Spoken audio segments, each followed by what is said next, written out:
Hello, KMMA tribe, friends, family, students. Today, I want to talk to you about finding your fire.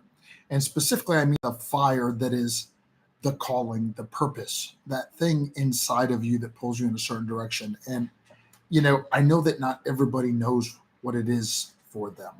I know that it is a struggle. And I think it's such an important one. Uh, when we are dealing in our purpose, our passion, our calling, the thing that God uniquely equipped us to do. We know it in many, many ways. And I want to start with why it's so important to discover what that is.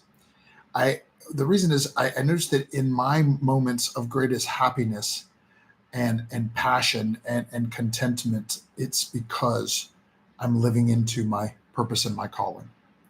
And I noticed that when I allow myself to be stray into anything else, I often find myself feeling discontent or anxious. And ironically, this is what led to me deciding to speak on this topic today. I was counseling someone that's dealing with some anxiety, and as I spoke to the person, I realized that part of the problem was they're letting other people uh, wag the tail. They're letting other people determine what's important for them.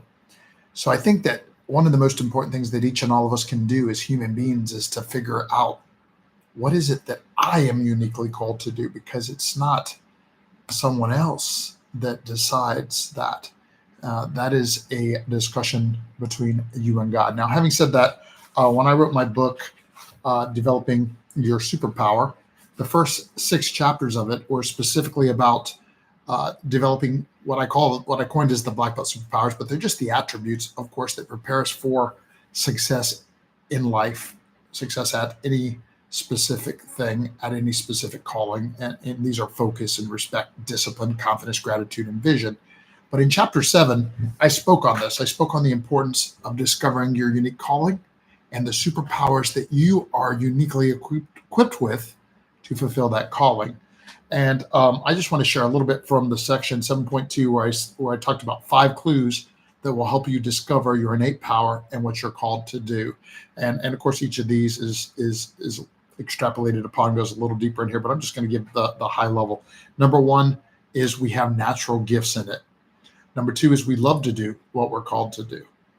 Number 3 is it's easy. And I don't mean, always easy, but I mean, the execution in the thing looks natural. It looks like you were born into it. In reality, we know that it takes a long time to become an overnight success. We know that you have to still hone these skills, but it's relatively easy because you love it to get out and do what you're called to do. Others see it and notice it and tell you about it, and we're here to help others. So the 5th one is it's a gift that allows you to help, to empower, to equip others. As all of our callings are really meant for one another, I think that's one of the best clues of all. And then I gave 5 ways to, 5 more hints to discovering your superpowers, where I said, try it. Ask your sensei, parents, teachers, friends, and family. Daydream, grow, pray. Because God knows what you're called to do. So if you believe and have a relationship with God, ask him. If you've never tried prayer before, do so. Prayer is an incredibly powerful and empowering exercise. And like each and all of the superpowers, gets easier with practice.